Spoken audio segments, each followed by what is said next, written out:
What's up, guys? Here are 7 adult autism symptoms, traits, or characteristics that you didn't even know you displayed. But I can guarantee you do. All right, guys, let's get into it.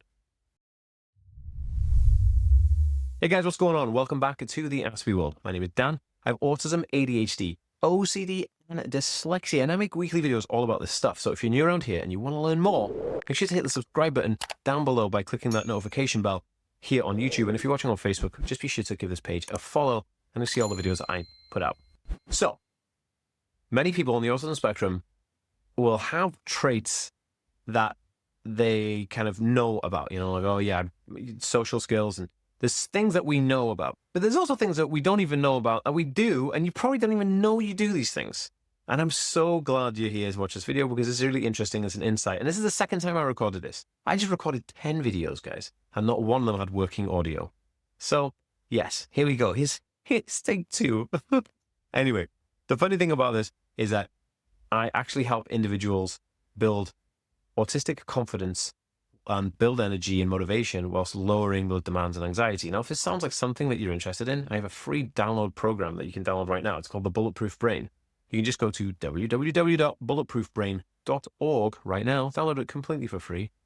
You're welcome from yours truly. Okay, number 1, the lack of empathy in autism. Now, you display this trait, but not in the way you think.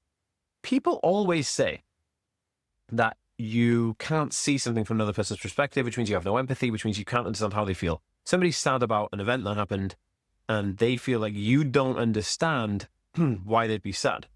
This is incorrect. What actually happens is you can't put yourself in their shoes and see from their viewpoint outwards, okay? Because it's like aphantasia, like how are you supposed to think about how somebody else sees the world? It's quite a difficult thing to do. But you can conceptualize the idea that if these things happened in an algorithmic pattern, what would be the outcome? Well, the outcome would be that anybody would be sad. If my car broke down, I had to walk to work, my shoes broke, I get to work, the office is closed, it starts snowing, I come home late, I got blisters on my feet, and I feel like garbage. Well, yeah, if you listed out all those things for anybody, you're going to feel garbage. So you don't need to see from that person's point of view to understand why they're like that.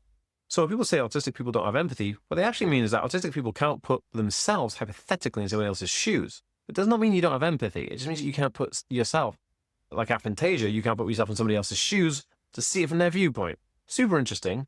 Very, very up. Okay, number 2 is the love of strict, structured routine. Now, you might be an autistic person who's like, look, I don't have strict, structured routine. I'm an adult and I don't have routines. Oh no, you do. You just don't even realize it. Every time you go for that coffee, you are getting the same thing every single time. I know it. How often do you go to Starbucks, Tim Hortons, whatever it is, wherever you go? How often do you go there and order a different drink? I can guarantee you never do, because you have that one drink that you know the predictability, you know that it's happening, and it gives you that strict, structured routine. But why? We thrive off routine because routine allows us to have a predictability, and it takes away the chaos of the choice of something that's about to happen. And this is quite interesting. So if you look at Elon Musk, again, someone who's autistic, and Mark Zuckerberg, again, someone who's autistic, both huge tech company guys. Now they have this, like, 2 examples. Mark Zuckerberg had a closet full of just the same t-shirts, same pants, the same hoodie. Why? Because the choice when he gets up to try and choose what he wanted to, that time taken to choose the clothes he needed to wear for that day, was something that was unimportant to him. He just wanted to get on with work and do the other things. So to save those few minutes, he just prepped the fact that he had just the same clothes. He just pick out the same clothes every single day and nothing changed. And Elon Musk has a decision where when he wakes up in the morning, he has a routine that says, if something comes across, if he runs it through an algorithm, if it doesn't get him closer to putting a person on Mars, he doesn't do it. So he's like, he questions himself, hey, is this meeting, somebody's requested a meeting with me. Does this meeting get me closer to putting somebody on Mars? If the answer is no, he doesn't do it, right? As we all have strict routines, it just looks a little bit different when you're a kid and you like wearing the same thing or you like eating the same food every day. We still do eat the same food every day as autistic adults. And what I'm trying to say is that your routines change a little bit. So the next one is sensory processing disorder. But this is not, everyone thinks that sensory processing disorder is, oh, I don't like smells and sounds and lights. And you may be like, hey, I'm cool. I go to gigs and I don't mind the sunshine and lights indoors. Don't bug me. I don't have this. Oh, no, you do. You do. And I'm about to call you out. Sensory processing disorder acutely to environmental structure. And what this means is You could go to a restaurant, eat a lasagna, a big plate of lasagna, love it, smashed it. You can go home, have the same lasagna. You never have it at home. You would never touch this at home. This is an environmental factor. In the restaurant, the conditions that surround that meal, that thing that you are consuming, everything, that environment is created in that place and allows you to be able to enjoy and eat that food there. But then if you go home, your environment is never replicated to what it was in the restaurant. You could never get that at home. So the food is different. Therefore, you don't have it. This is a sensory processing disorder because you're experiencing the senses around you in that moment in time. And I know this. I can see you. If this is you, give this video a thumbs up. I've just called you out. I can see you sitting there laughing behind this computer screen saying, how does he know me so well? I know you because I am you. I've been there.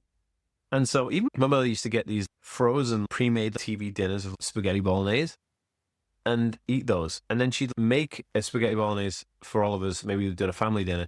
And then she wouldn't have any. And I'm like, Mom, why are you having spaghetti bolognese? She's like, I don't like spaghetti bolognese. I'm like, what are you talking about? Of course you do. You have the ready meal one. She's like, no, yeah, I suppose you're right. And it's like the penny drop for her. It's so interesting to see that.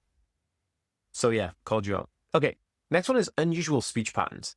So unusual speech patterns is basically people on the autism spectrum will have so many thoughts racing through their mind, charging at 1,000 miles an hour when they're trying to structure a sentence together.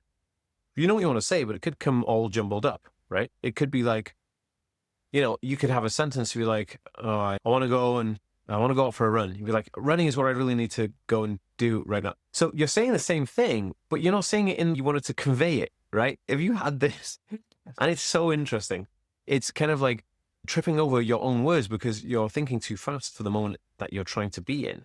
And I think that's really, really interesting. Number 5 is sleep patterns and disturbed sleep patterns, sleep issues. Oh my goodness. Because our minds are chasing constantly at 1,000 miles an hour, we have trouble relaxing, turning off those thoughts, getting enough rest, let alone a decent amount of rest. And, my partner always laughed because I'm never in a really deep sleep. I'm always like a light sleeper, just chilling on the surface. And she'd be like, babe, get up. I'm like, yes, I'm up. I'm wide awake straight away from the get-go. I don't need no coffee, don't need nothing. I can get up and drive an airplane. I'm alert, right? When I wake up, I'm awake. And so we have sleep issues. Whether you like to believe it or not, you do have sleep issues. Okay, number 6 is difficulty with eye contact. But why? A lot of people would say autistic individuals have difficulty with eye contact because they don't know social conventions. But they do know social conventions exist. But what we do as autistic individuals is we feel like looking into somebody's eyes is like them looking into your soul, pulling it out of your body and exposing it to the world. It's horrible. It's that weird feeling. It's like being thrown into the street naked. That's what it feels like when someone looks at you in the eyes for way too long. You're like, oh my goodness. And so that's an uncomfortable feeling. And nobody wants to be uncomfortable. We all just want to get on with our life and not feel uncomfortable. That is apparent and it does happen. The last one here is social rules that are unspoken. And what this means is we don't tend to see the hints or the hidden between the lines conversations. If somebody says something, we take it quite literally. So in conversations, if somebody's hinting at something or if somebody's trying to make you read between the lines, it ain't never going to happen. And it's so funny because autistic people will be like, I know social rules. I'm like, yeah, you know social rules to a certain extent. And then it becomes crazy land where you have to read between the lines and people aren't honest and it's all crazy. Someone's being sarcastic and someone's trying to make a joke and you're like, well, I don't know what's going on here. And this is you. This is so interesting. Now, whatever you've related to, drop in a comment down below. If there's a glass shatter moment, I want to know because I love this stuff, okay? Now, if you want to ask me any questions, please do. I read every single comment and I'll see you in the next video, guys. Peace.